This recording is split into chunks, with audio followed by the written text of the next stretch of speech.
जय हिंद विद्यार्थियों, जय हिंद दोस्तों। आज का हमारा अध्याय है अध्याय संख्या 3 गौरा, जो कि रेखा चित्र विधा है, जिसकी रचयिता हैं लेखिका महादेवी वर्मा। महादेवी वर्मा का जन्म 1907 ईस्वी में प्रयागराज में हुआ था। ये हिंदी की छायावादी काव्य आंदोलन के चार प्रमुख स्तंभों में से एक है। विद्यार्थियों, पहले हमने एक डॉक्यूमेंट्री में बात की थी कि हिंदी का संपूर्ण जो साहित्य है उसे 4 कालखंडों में बांट लिया गया है, जो था आदिकाल, भक्तिकाल, रीतिकाल और आधुनिक काल। विद्यार्थियों, जो आधुनिक काल है उसमें कई विधाओं का जन्म हुआ, अर्थात आधुनिक काल में आकर के विस्तृत साहित्य लिखा गया और उस विस्तृत साहित्य का अध्ययन करने के लिए उसकी प्रवृत्तियों के आधार पर उसे पुनः अलग अलग भागों में बांटा गया है। तो विद्यार्थियों, 1918 से लेकर के और लगभग 1935-36 तक का जो काल है उससे काव्य आंदोलन की दृष्टि से या कविता की दृष्टि से छायावादी युग कहा जाता है। उस छायावादी युग में छायावाद के प्रमुख 4 कवि माने गए हैं: जयशंकर प्रसाद, सूर्यकांत त्रिपाठी निराला, सुमित्रानंदन पंत और महादेवी वर्मा। तो महादेवी वर्मा उस छायावादी काव्य आंदोलन में उस 4 स्तंभों में से एक प्रमुख स्तंभ मानी जाती है। इनकी कविता में वेदना और करुणा की प्रधानता है। इन्हें आधुनिक युग की मीरा कहा जाता है। महादेवी वर्मा की चिंतन वृत्ति साहित्य और समाज दोनों दिशाओं में प्रवाहित हुई है। उनका व्यक्तित्व सरल, उदार, संवेदनशील, आत्मीयता एवं सात्विकता से ओतप्रोत है। इन्होंने हिंदी संस्मरण और रेखाचित्र विधा को अप्रतिम ऊंचाई दी है। महादेवी वर्मा का गद्य भाव एवं भाषा की दृष्टि से अनुपम है।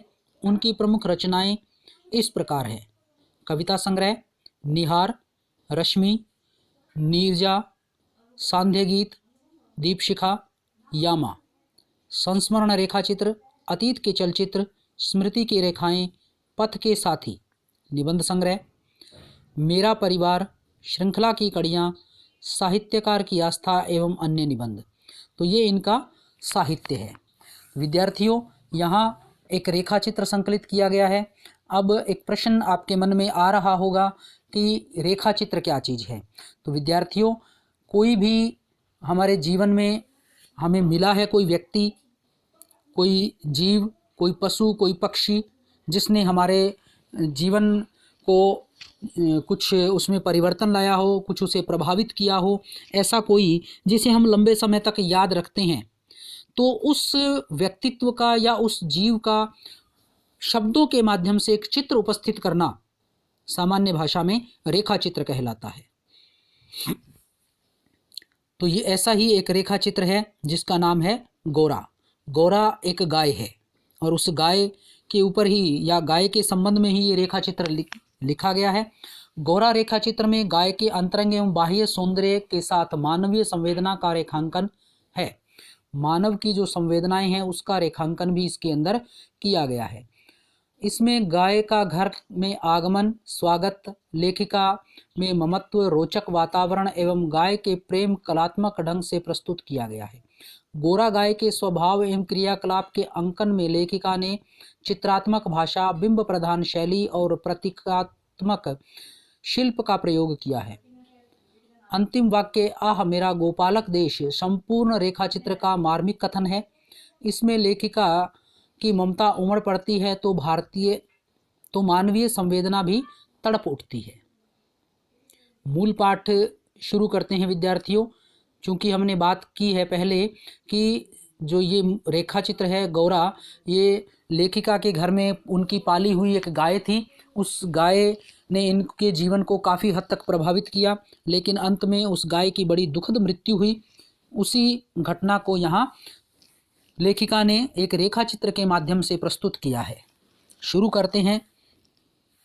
गौरा मेरी बहन की घर पली हुई गाय की वयसंधि तक पहुंची हुई बछिया थी। वयसंधि कहा जाता है किशोरावस्था। तो किशोरावस्था अर्थात वो लगभग 2 वर्ष की एक छोटी सी बछिया थी। उसे इतने स्नेह और दुलार से पाला गया था कि अन्य गोवत्साओं अर्थात बछड़ियों से कुछ विशिष्ट हो गई थी। बहन ने एक दिन कहा, तुम इतने पशु पक्षी पाला करती हो, एक गाय क्यों नहीं पाल लेती। तो उनकी बहन ने ही उनको सलाह दी, लेखिका को, कि तुम बहुत से पशु पक्षी पालती हो, एक गाय भी तुम पाल ही लो, जिसका कुछ उपयोग हो। वास्तव में मेरी छोटी बहन श्यामा अपनी लौकिक बुद्धि में मुझसे बड़ी है और बचपन उनकी कर्मनिष्ठा एवं व्यवहार कुशलता की बहुत प्रशंसा होती रही है, विशेषतः मेरी तुलना में। लेखिका कहती है कि मेरी बहन है वो लौकिक बुद्धि, सांसारिक बुद्धि बड़ी अच्छी है, दूर की सोचती है वो, इसलिए बचपन से ही उनकी मुझसे तुलना होती रही है और उसकी प्रशंसा भी होती रही है। वे आत्मविश्वास के साथ कुछ कहती तो उसका विचार संक्रामक रोग के समान सुनने वालों को तत्काल प्रभावित करता। विद्यार्थियों, लेखिका कहती है कि जब पूरे आत्मविश्वास के साथ मेरी बहन कुछ कहती है तो जैसे एक संक्रामक रोग है जो एक से दूसरे, दूसरे से तीसरे में फैलता है, वैसे ही उनकी बात का प्रभाव भी बड़े जल्दी लोगों में हो जाता है। आश्चर्य नहीं कि उस दिन उनके उपयोगितावाद संबंधी भाषण ने मुझे इतना अधिक प्रभावित किया कि तत्काल उस सुझाव का क्रियान्वयन आवश्यक हो गया। तो गाय की कितनी उपयोगिता हो सकती है, इस पर बड़ी अच्छी बात लेखिका की बहन ने कही थी, इसलिए तत्काल उस पर क्रियान्वयन किया गया, अर्थात गाय को पालने का निश्चय कर लिया गया। वैसे खाद्य की किसी समस्या के समाधान के लिए पशु पक्षी पालना मुझे कभी नहीं रुचा। बकरी, कुक्कुट, मछली आदि पालने का मूल उद्देश्य ध्यान आते ही मेरा मन विद्रोह करने लगता है कि लोग बकरी पालते हैं, मुर्गा पालते हैं, मछली पालते हैं तो उसे खाने के प्रयोग में ले लेते हैं, अर्थात उसका मांस खा लेते हैं। तो लेखिका कहती है मैंने कभी इस उद्देश्य से कोई पशु पक्षी नहीं पाला है और मेरा मन इसमें विश्वास भी नहीं करता है। उस दिन मैंने ध्यानपूर्वक गोरा को देखा। पुष्ट लचीले पैर, भरे पुट्ठे, चिकनी भरी हुई पीठ, लंबी सुडौल गर्दन, निकलते हुए छोटे छोटे सींग, भीतर की लालिमा की झलक देते हुए कमल की दो अधखुली पंखड़ियों जैसे कान, लंबी और अंतिम छोर पर काले सघन चामर का स्मरण दिलाने वाली पूंछ, सब कुछ सांचे में ढला हुआ था। गाय को मानो इटालियन मार्बल से तराश कर उस पर ओप दी गई हो। ये गाय का बाह्य वर्णन है कि किस तरह की गाय है, कितनी सुंदर वो लग रही है। पूरी हष्ट पुष्ट गाय है, जैसे सफ़ेद रंग की है, मार्बल से उसे बनाया गया हो। तो विद्यार्थी, उसकी सुंदरता का वर्णन किया गया है। आगे इस पर प्रश्न भी आएगा। स्वस्थ पशु के रोमों में सफ़ेदी की एक विशेष चमक होती है। गोरा की उज्ज्वलता देखकर ऐसा लगा मानो उसके रोमों पर अबरक का चूर्ण मल दिया गया हो, जिसके कारण जिधर आलोक पड़ता उधर विशेष चमक उत्पन्न हो जाती। तो अबरक का चूर्ण जैसे चमकता है, वैसे ही गोरा का शरीर भी चमक रहा था। गोरा को देखते ही मेरा पालने के संबंध में दुविधा निश्चय में बदल गई। पहले दुविधा में थी लेखिका, लेकिन गोरा को देखा तो उन्हें निश्चय हो गया कि वो इसी गाय को पालेंगी। गाय जब मेरे बंगले पर पहुंची तब मेरे परिचितों और परिचारकों में श्रद्धा का ज्वार सा उमड़ आया।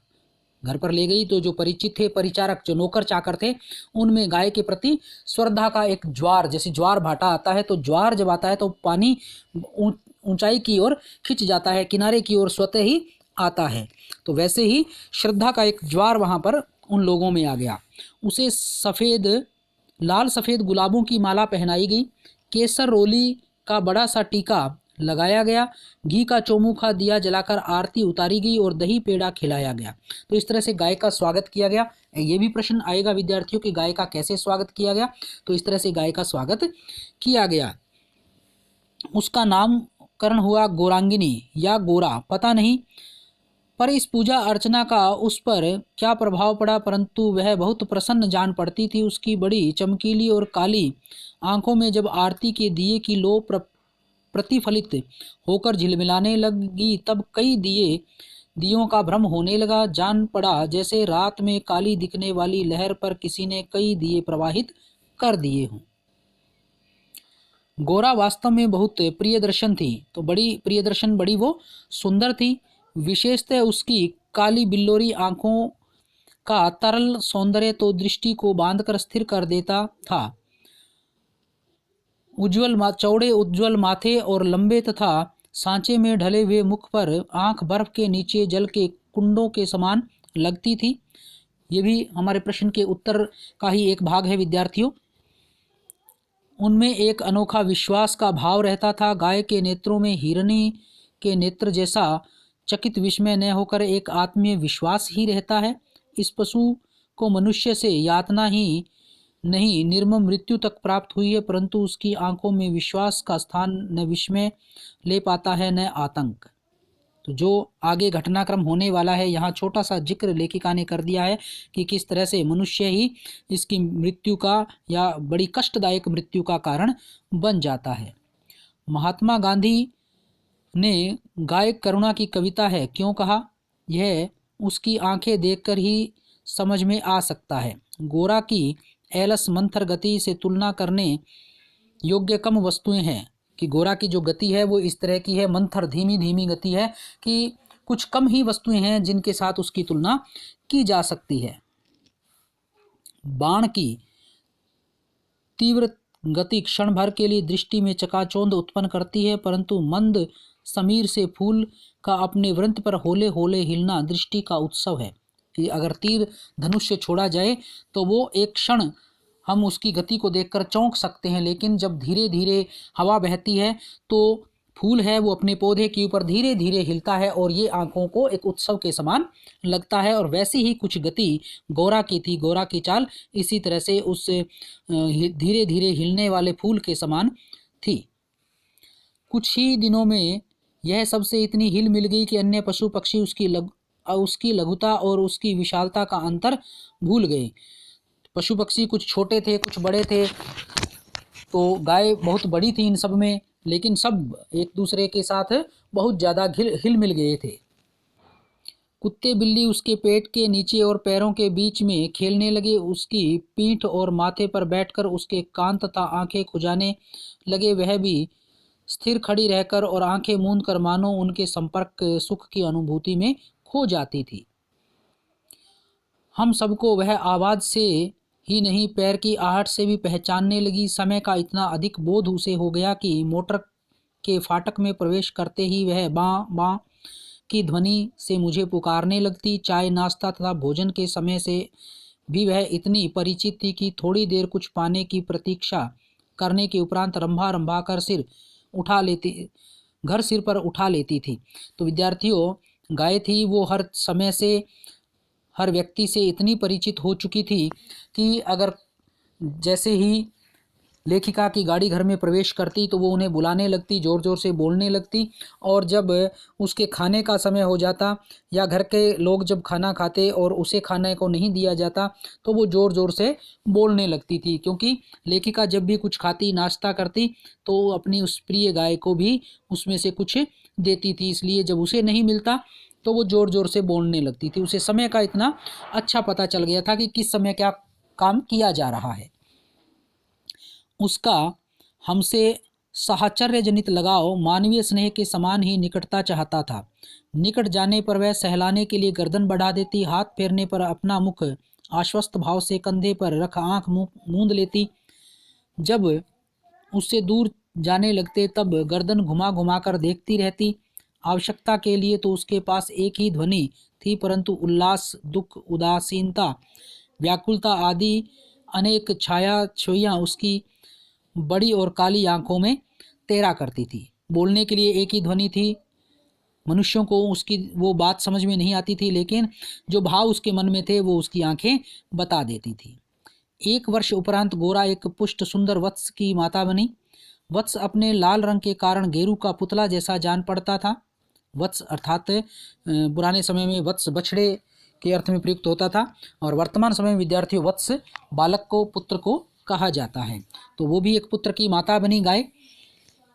जैसा वो गेरू का एक पुतले का, जैसा गेरू एक प्रकार का रंग आता है उसका जैसे पुतला बना दिया गया, वैसे रंग का वो बछड़ा था।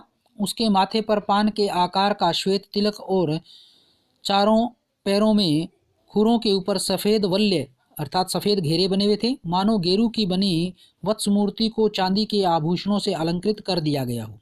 बछड़े का नाम रखा गया लालमणि, परंतु उसे सब लालू के नाम से संबोधित करने लगे, तो बछड़े को लालमणि नाम दिया गया। माता पुत्र दोनों निकट रहने पर हिम राशि और जलते अंगारे का स्मरण कराते। तो एक का रंग सफ़ेद था और एक का रंग लाल अंगारे के जैसा था, तो दोनों, एक तो बर्फ़ का स्मरण कराते और एक लाल अंगारे का।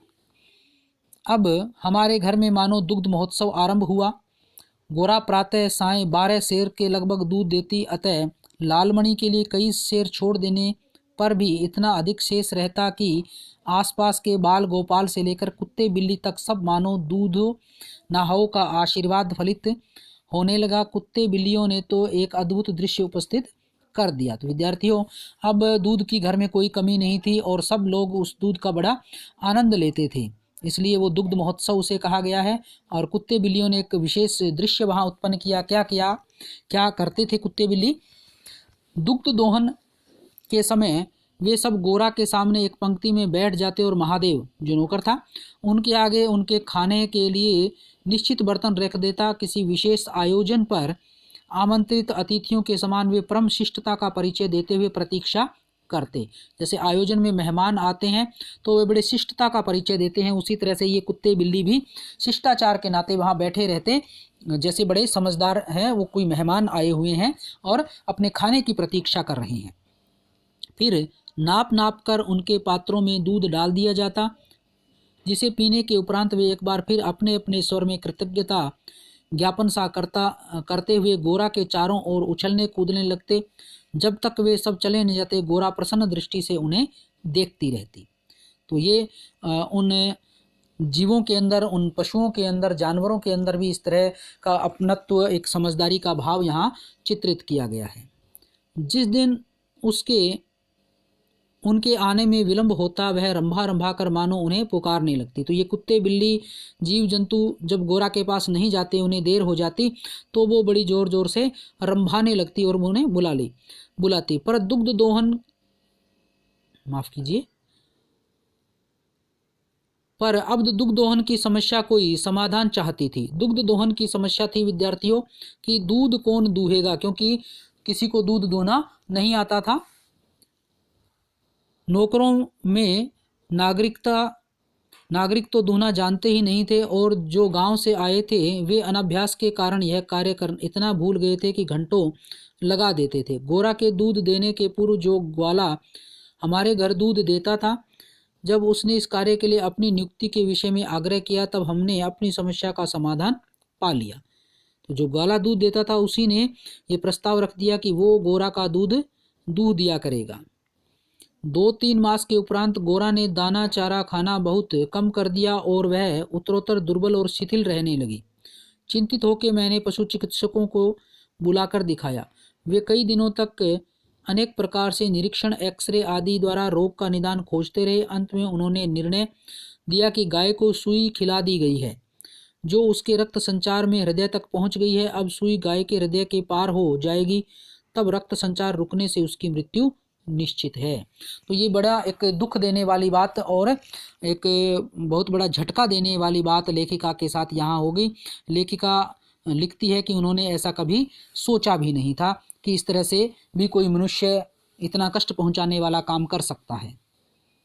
मुझे कष्ट और आश्चर्य दोनों की अनुभूति हुई। सुई खिलाने का कार्य तात्पर्य हो सकता है कि दाना चारा तो हम स्वयं देखभाल कर देते हैं। लेखिका कहती भी, इस बात का क्या मतलब है कि सुई खिला दी गई है, दाना चारा तो बड़ा देखभाल करके दिया जाता है, परंतु संभव है उसी में सुई चली गई होगी। पर डॉक्टर के उत्तर से ज्ञात हुआ कि दाने चारे के साथ गई सुई गाय के मुख में ही छिद कर रह जाती। तो विद्यार्थियों, गाय जब उस दाने चारे को चबाती तो वो सुई तो उसके मुख में या चुभ जाती या दांतों के कारण टूट जाती, मुड़ जाती, कुछ भी उसका हो जाता। गुड़ की बड़ी डली के भीतर रखी हुई सुई ही गले के नीचे उतर सकती है और अंततः रक्त संचार में मिलकर हृदय में पहुंच सकती है। तो ये एक चौंकाने वाली बात, और इसके बाद विद्यार्थियों भी और भी चौंकाने वाली बात आने वाली है। अंत में ऐसा निर्मम सत्य उद्घाटित हुआ जिसकी कल्पना भी मेरे लिए संभव नहीं थी। प्राय कुछ ग्वाले ऐसे घरों में जहां उनसे दूध लिया जाता है, गाय का आना सह नहीं सकते। अवसर मिलने पर वे गुड़ में लपेटकर सुई को खिलाकर उसकी ऐसे में मृत्यु निश्चित कर देते हैं। गाय के मर जाने पर उन घरों में पुनः दूध देने लगते हैं। सुई की बात ज्ञात होते ही ग्वाला एक प्रकार से अंतर्धान हो गया। अतः संदेह का विश्वास में बदल जाना स्वाभाविक था और वैसे उसकी उपस्थिति में भी किसी कानूनी कार्रवाई के लिए आवश्यक प्रमाण जुटाना असंभव था। तो विद्यार्थियों, अब लेखिका को पता चला कि जो ग्वाले होते हैं वो अपने थोड़े से लालच के लिए किस तरह से एक प्राणी की जान ले सकते हैं, और ये लेखिका के लिए बड़ी आश्चर्य की बात थी, परम आश्चर्य की बात उनके लिए ये रही। तब गोरा का मृत्यु से संघर्ष आरंभ हुआ, जिसकी स्मृति मात्र से आज भी मन सिहर उठता है। डॉक्टरों ने कहा, गाय को सेब का रस पिलाया जाए तो सुई पर कैल्शियम जम जाने से उसके न चुभने की संभावना है। अतः नित्य कई सेबों का रस निकाला जाता और नली से गोरा को पिलाया जाता। शक्ति के लिए इंजेक्शन दिए जाते। पशुओं के लिए इंजेक्शन के लिए सूजे के समान बहुत लंबी मोटी सिरिंज तथा बड़ी बोतल भर दवा की आवश्यकता होती है। अतः वह इंजेक्शन भी अपने आप में शल्य क्रिया जैसा यातना में होता था। पशुओं को जो इंजेक्शन दिया जाता है वो बहुत मोटी सुई का होता है, जैसे चीर फाड़ में जितनी तकलीफ होती है, लेखिका कहती है शायद उतनी ही तकलीफ वाला वो इंजेक्शन था। लेकिन प्रतिदिन गोरा को ऐसे कई इंजेक्शन दिए जाते थे। पर गोरा अत्यंत शांति से बाहर और भीतर दोनों तरह की चुभन और पीड़ा सहती थी। केवल कभी कभी उसकी सुंदर और उदास आंखों के कोनों से पानी की 2 बूंद झलकने लगती थी। अब वह उठ नहीं पाती, परंतु मेरे पास पहुंचते ही उसकी आंखों में प्रसन्नता की छाया सी तैरने लगती थी। पास आकर बैठने पर वह मेरे कंधे पर अपना मुख रख देती और अपनी खुरदरी जीभ से मेरी गर्दन को चाटने लगती थी। लालमणि बेचारे को तो माँ की व्याधि और आसन्न मृत्यु का बोध नहीं था। उसे दूसरी गाय का दूध पिलाया जाता था जो उसे रुचता नहीं था। वह तो अपनी माँ का दूध पीना और उससे खेलना चाहता था। अतः अवसर मिलते ही वह गोरा के पास पहुंचकर या अपना सिर मार मार कर उसे उठाना चाहता था या खेलने के लिए उसके साथ चारों ओर उछल कूद परिक्रमा ही देता रहता।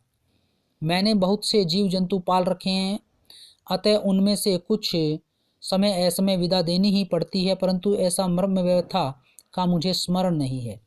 लेखिका ने अनेक जीव जंतु पाल रखे हैं, लेकिन इस तरह से बड़ी कठिनाई के साथ किसी को विदा किया हो ऐसा लेखिका को याद नहीं है। लेखिका के लिए गाय की मृत्यु है वो बहुत ही पीड़ादायक रही है। विद्यार्थियों, इतनी हष्टपुष्ट सुंदर दूध सी उज्जवल पयस्विनी गाय अपने इतने सुंदर चंचल वत्स को छोड़कर किसी भी क्षण निर्जीव निश्चेष्ट हो जाएगी, यह सोचकर भी आंसू आ जाते थे। लखनऊ, कानपुर आदि नगरों से भी पशु विशेषज्ञों को बुलाया गया। स्थानीय पशु चिकित्सक तो दिन में 2-3 बार आते रहे, परंतु किसी ने ऐसा उपचार नहीं बताया जिससे आशा की कोई किरण मिलती। निरुपाय मृत्यु की प्रतीक्षा का मर्म वही जानता है जिसे किसी असाध्य मरणासन रोगी के पास बैठना पड़ा हो। तो जो असहाय मृत्यु है, निरुपाय मृत्यु है, और वो भी कब आएगी जिसका कोई पता नहीं है, तो उसकी पीड़ा कितनी हो सकती है उसको कोई दूसरा नहीं जान सकता। जब गोरा की सुंदर चमकीली आंखें निष्प्रभ हो चली और सेब का रस भी कंठ में रुकने लगा, तब मैंने अंत का अनुमान लगा लिया। अब मेरी एक ही इच्छा थी कि मैं उसके अंत समय उपस्थित रह सकूं। दिन में नहीं, रात में भी कई बार मैंने उसे देखने जाती थी।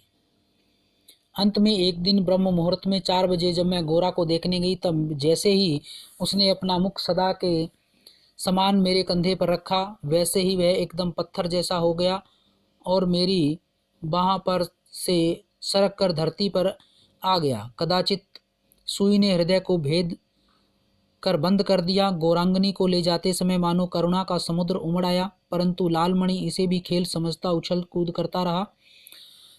यदि दीर्घ निश्वास का शब्दों में अनुवाद हो सके तो उसकी प्रतिध्वनि कहेगी, आह मेरा गोपालक देश।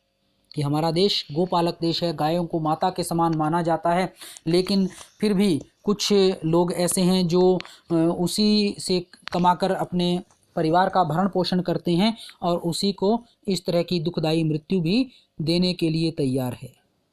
तो विद्यार्थियों, ये था आज का हमारा अध्याय जो यहाँ समाप्त होता है। पीडीएफ का लिंक डिस्क्रिप्शन में आपको मिल जाएगा, जहाँ से आप पीडीएफ डाउनलोड कर पाएंगे। डॉक्यूमेंट्री अच्छी लगे तो इसे लाइक, शेयर और सब्सक्राइब जरूर करें। मिलते हैं अगली वीडियो डॉक्यूमेंट्री में, तब तक के लिए धन्यवाद। जय हिंद, जय भारत।